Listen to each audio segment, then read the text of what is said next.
My best friend Colin was a porn star.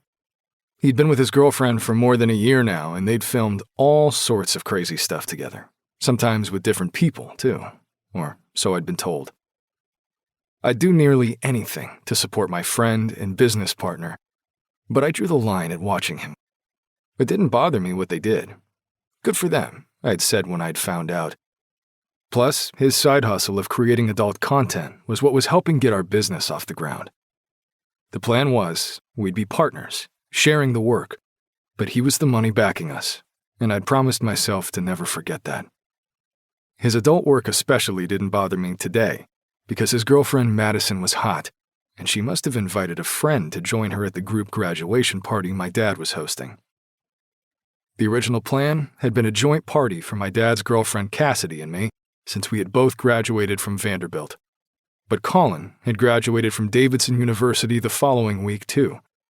His parents were dicks and had disowned him after they'd found out he was doing porn, so we'd agreed to include him. My dad and I had done more for him than his parents had the last few years.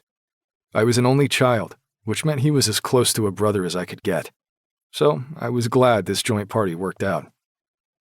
It was good not having to split it with just Cassidy, too.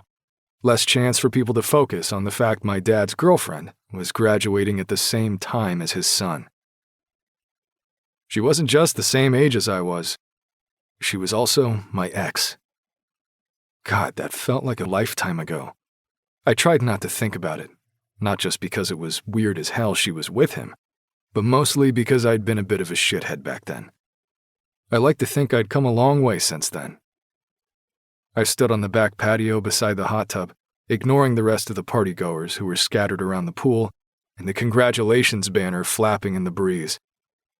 My gaze sharpened on the hot brunette lingering beside Madison. I'd clocked the girl right away when she arrived. She'd hesitated for a moment at the gate in the wrought iron fence that surrounded my backyard. There was a black gift bag with a graduation cap on it and gold tissue paper dangling from one of her hands, but she looked like she wasn't sure she was in the right place. It was nice she'd brought a gift, but we grads had agreed no presents or cards for this party. It wasn't family here, just friends. And most of them were college kids who didn't need to waste money on dumb shit.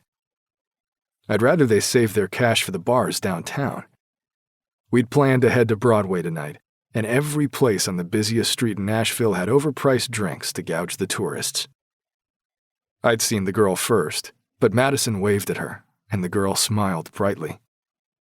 Then she pushed through the gate and moved quickly to her friend, who was alone. Colin was probably still inside the house, stuck in an inescapable conversation with Steve. We were barely friends with him in high school.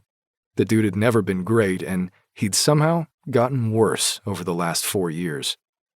I'd been forced into inviting him when one of our mutual friends had mentioned the party, and Steve had gone after me like a dog with a bone. I knew I should go inside and rescue Colin from him, but I was much too interested in Madison's friend.